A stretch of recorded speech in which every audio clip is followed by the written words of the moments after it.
Assalamualaikum warahmatullahi wabarakatuh. Perkenalkan, saya Yunita Dwi Lestari dari jurusan Manajemen Fakultas Ekonomi dan Bisnis Universitas Mula Warman.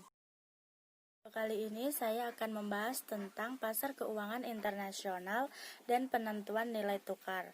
Yang pertama yaitu pasar keuangan internasional. Terdapat pasar valuta asing. Pasar valuta asing adalah pasar yang memfasilitasi pertukaran valuta untuk memudahkan transaksi-transaksi perdagangan internasional. Terdapat partisipasi perbankan, yaitu bank-bank komersial berfungsi sebagai perantara keuangan dalam pasar ini. Mereka siap menjual dan membeli valuta asing. Yang kedua ada bid-ask spread, yaitu selisih antara harga jual dengan harga beli valuta asing pada sebuah bank. Yang ketiga ada resiko nilai tukar pada bank. Karena nilai valuta selalu berubah-ubah, berfluktuasi sepanjang waktu, sebuah bank yang memegang valuta asing mungkin akan mengalami kerugian dan keuntungan. Yang keempat ada kontrak forward, yaitu kontrak atau kesepakatan antara bank komersial dengan kliennya menyangkut pertukaran valuta asing yang akan dilakukan pada masa yang akan datang pada kurs tertentu. Yang kelima, menginterpretasi kuotasi nilai tukar. Karena nilai tukar berubah sepanjang hari, kurs yang dikuotasikan dalam surat-surat kabar hanya menggambarkan kurs pada waktu tertentu. Yang keenam, ada kurs silang. Kurs silang antara valuta A dan valuta B jika diketahui masing-masing kurs antara valuta A dan B dengan valuta ketiganya. Yang ketujuh ada pasar currency future dan future options.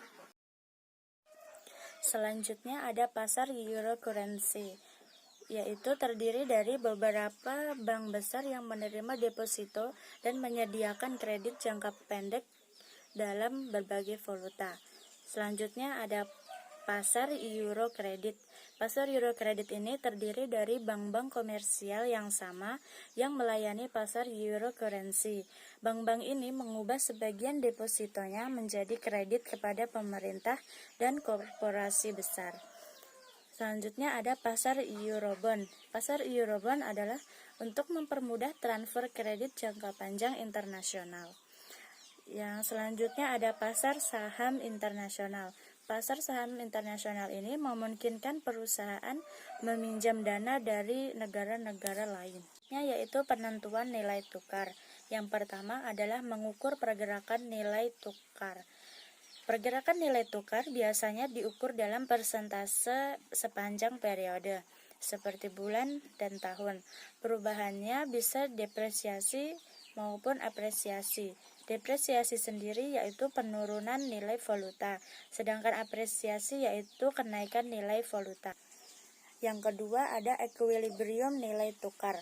Nilai tukar equilibrium antara dua valuta pada suatu waktu tertentu tergantung pada kondisi permintaan dan Selanjutnya ada faktor-faktor ekonomi yang mempengaruhi pergerakan nilai tukar, seperti laju inflasi, suku bunga, serta tingkat pendapatan nasional dan kontrol pemerintah.